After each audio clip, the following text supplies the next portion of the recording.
जब सारा ब्रज आनंद की पूर्ति करने लगा तब भगवान कृष्ण के पिताश्री नंद बाबा को ध्यान आया, मैंने उस दुष्ट कंस का कर नहीं दिया, मुझे उसका कर देना है। चल पड़े प्रभु। चल करके राजा कंस के कर को देने के लिए नंद बाबा इधर मथुरा की ओर जा रहे, और वहां राजा कंस ने अपनी चचेरी बहन पूतना को बुला लिया। कंसेन प्रहता घोरा पूतना बाल घातनी, शिशु सार निग्रंथि पुरग्राम ब्रजादिशु।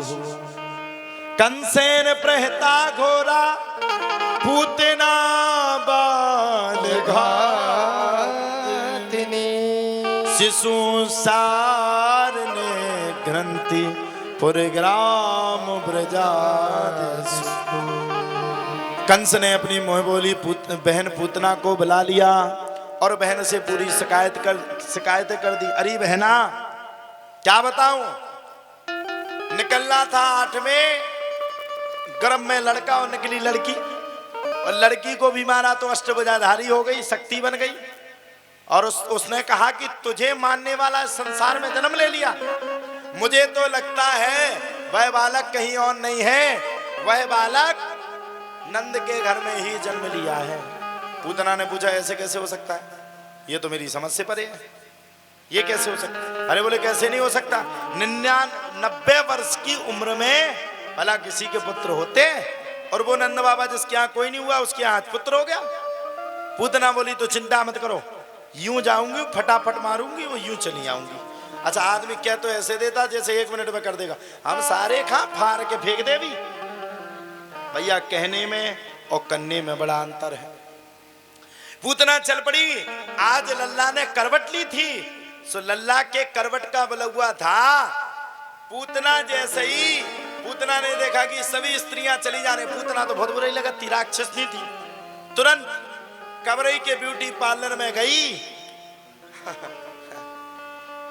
और ब्यूटी पार्लर से सज करके पूतना इतनी सुंदर दिखने लगी, इतनी सुंदर दिखने लगी कि नई युवतियां फेल हो गई हैं। ब्यूटी पार्लर का बड़ा कमाल है। अंजलि ने 11 बच्चियों को सजाया, तो 11 ही मोनियन के दूल्हा अपनी दुल्हन का ढूंढत फिर रहे थे, मुई घर भाई कौन आए, समझ में नहीं आ रही थी। अच्छा वो लड़कन का कोने नहीं सजा, उसमें लग रहे थे 15 घाई। भैया हम समझ गए ब्यूटी पार्लर को बहुत बड़ा रोल है, ऐसा पता हो तो हम भी अपने ब्याह में बांध ही लेते। हमारे ब्याह में तो कोने हमारी दाढ़ी नहीं बना दी थी। तो भैया कंसेन प्रता घोड़ा पूतना बढ़िया सुंदर सज गई, और इस बिटिया ने भी बढ़िया कार्य किया, वो तो ठीक है, ये तो चलता रहता है। बढ़िया सुंदर सजावट उस बेटी की 11 बेटियों की निःशुल्क की, 1 रुपए भी मुझसे नहीं लिया। अभी 21 के इसे ना कि अंग्रेजी साल 21 को है या सो नहीं ना कर देवे। अच्छा ठीक है 51 तक चले, हाँ ठीक है, पहले से नंदवा ले, नहीं तो 50,000 रुपये मोड़ी खदेने आए। तो बिटियन की जो वो बहुत ब्यूटी वो का फेसियल का हो तो, अच्छा जो वो चोंद में लगाओ जा दो वो मेकअप, यही बिटिया करेगी मेकअप। हाँ मेकअप 21 बेटियों का फिर से ये करेगी। एक बार जोरदार ताली हो जाए इस बिटिया को। और प्रधान जी आप भी आमंत्रित हैं, अगले वर्ष आपको आना है, रुकना नहीं है। 12 मई को 21 बेटियों की शादी होगी, उसमें पूरे उटिया गांव वाले ही आमंत्रित हैं। साहब को आना है 12 मई 2026 को।